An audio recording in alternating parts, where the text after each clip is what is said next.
What's going on, everybody? Mark here again, back here with Ref Report. As promised, this is going to be our add-on video from our last one in regards to the lead position. This is going to be 3 clips, all good, positive positionings and what we're doing at that position. So it's always good to see a bit of both, what we need to work on, and then of course, actually seeing crews that we can replicate and implement into our game. So let's dive into clip number 1, lead position good. We love to talk about good things. So the first thing I want to get to is just our starting spots. On our last video, we discussed the wide angle, the home base, and the close down. Right now, we can see the ball would be, let's just call this lane 1, table side, and we can see right away the lead is in the close down position. This is correct. And they're not watching the basketball. I know you can't see their eyes, but I've been watching a lot of this game, and they've done a nice job of not watching the ball, but understanding where the ball is. So as you can see here, lead knows where the ball is. That ball has pulled them into the close down position, and then their primary matchup is going to be, this is not competitive, so their next matchup is obviously going to be this high post matchup here. Lead's eyes immediately go there, and they are off the basketball, as we can see. And just does a nice job of staying there. We talked on the previous videos about us getting stuck underneath the basket. And I think I do see a lot of referees, because the ball stays on this side and there's a possible drive to the basket, we tend to then start shifting this way. Lead does a nice job with their eyes. They're still on the post play. They're off the basketball, because they understand if this play drives to the basket, that's not their matchup. That's center's play. But we have a secondary defender, we have a rebound foul, a hold, a clamp, anything in here. This is going to be where Lee's eyes should be, and they need to stay with it. And they do a really good job of doing that. As we can see, we have an out of bounds play. Pretty straightforward in regards to that, but that's a really big improvement from part 2. I would, if you haven't, if it's the first time you are on the channel, stop here, go back to the previous ones, and they kind of build on from each video to the next. Next clip, we're up in transition again. The ball is now on what we would consider strong side, and the lead does a nice job of mirroring the basketball. As you can see here, they're in a nice position. Again, they're off the ball. Their eyes are over here. This is not competitive. Don't need to worry about it. This is going to be Trail's matchup on the ball. As we can see, we have a lot of players over here. That doesn't mean that the lead needs to rotate. The ball's up top. We don't have any post play, so this is not our equation for us to trigger and then start moving over there. But our eyes do need to be over here helping out. We do not want center over here taking care of 6 players. So Lee does another nice job. Eyes over here, not worrying too much about the basketball. That is going to be Trail's primary. Notice all these cutters coming through. Lead's eyes are shifting to the most competitive matchup. When we have cutters coming through, or posts up, or multiple players coming through, you need to get your eyes there, not on the ball. Again, Lead, very, very good discipline and not following the basketball. Even the ball gets swung, eyes are staying there. We have an up screen. We had that on our previous one where the ball got to center side and Lead follows the ball. Then we've got a screen coming from Lead primary, or someone flashing up to the top. Again, Lead's doing a nice job here. Then we have a play to the basket, and we are widened out. We're not stuck at the close down position. Anytime we have drives to the basket and we get very tight to that end line, our vision becomes very, very small. If we can get wider on drives or post plays, now we have what we call big picture view. A lot easier to referee from the ground up and just get a much better angle. Does a nice job here. We're moving on. Not stuck under the basket. We're off the end line. In a nice position. This is 2 very good videos at the lead position. Same referee doing a really, really good job of on their fundamentals and what we're supposed to be doing here.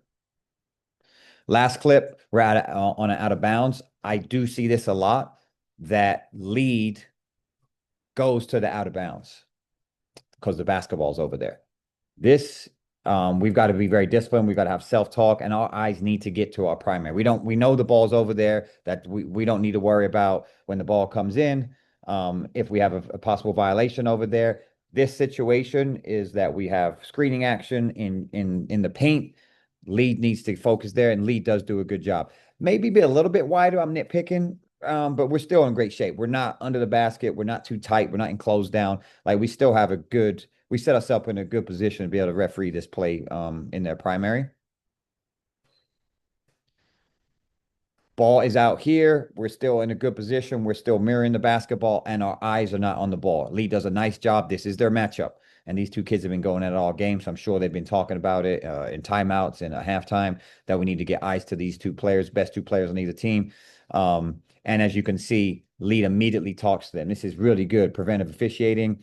Nothing really happens here, but on previous plays, they've been talking about them. So takes his whistle out, inserts themselves, easy, whatever it may be, just letting the players know that you're there and there's a presence and you got eyes on them can definitely prevent any double foul or any kind of action, illegal action. We don't really particularly want to put a whistle on if we can avoid it. So it does a nice job there. Eyes stay on their matchup. That's the main reason I wanted on these 3 videos to see that. We understand where the ball is, but we don't need to follow the basketball. Ball gets swung over on the last video. Leeds' eyes would immediately go to the ball. Look at Leeds' eyes. Does a great job of going to their primary here, and that is their screening action. We've got a back screen. They need to get their eyes to the legality of that and then watch the play kind of evolve. When we have cutters going through, does a really nice job. We can see their eyes are not on the ball. What's going to happen is we're going to have a drive to the basket.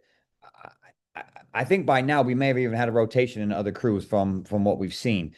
There's no need to have a rotation in this situation when the ball comes that side. Center can referee that play. The ball is getting swung quite a bit in this offense. Those are things that we need to understand and talk about. If the ball is getting swung a lot of 4 out or 5 out, then just talk about that, especially at your first time out where you can, and just understand how we're going to rotate when they're running these type of offenses. So here we have a drive down the middle of the paint, and then we've got to talk about whose player is whom. Lead, secondary defender, that's their first problem. But then we also have a secondary defender here that could be their secondary problem. If we have a pull-up jump shot, C's a great job, a really nice job stepping low. We'll get to center next week, but does a nice job of having an open look. If we have a pull-up jump shot here and he kind of nick to the elbow, or maybe something that happens on this side of the paint, C's in a great position to take care of that. But Lee does a good job of going to this defender and then transferring their eyes to their secondary defender, if you see here.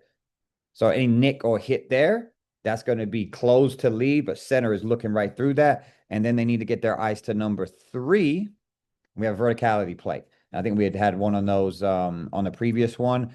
We need to get our eyes to that defender early so then we can understand when they leave the floor and if they're A to A or A to B. Now, this play looks ugly, but if we slow it down, they plant and they are going to be vertical before the defender takes off. So they're legal. And they stay within their vertical plane, A to A. The offensive player sees them and they try to avoid the contact and actually initiate the contact going to their left. And that causes both of the players to then come to the floor. Nothing illegal. They get tangled up on the tail end of the play. But Lee does a good job of keeping their eyes low. And all 3 videos, keeping their eyes low, not following the basketball. That's when we miss plays.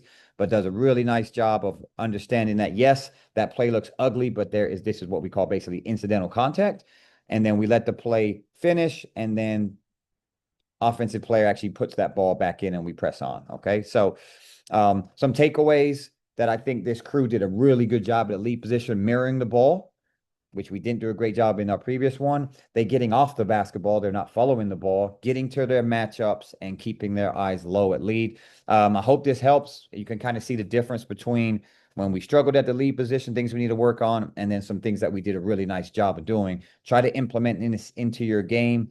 I know we got some games tonight at the girls level, opening night, so I wish everybody the best of luck. Again, if you have any questions, my email is on here. It's going to be ref.report1@gmail, and I did not add it. I apologize. It should be in there. My bad, but it's ref.report1@gmail.com. Again, if you have any questions, please let me know. Again, have a great season. Stay healthy, and we'll be talking soon. Let's get better together, y'all.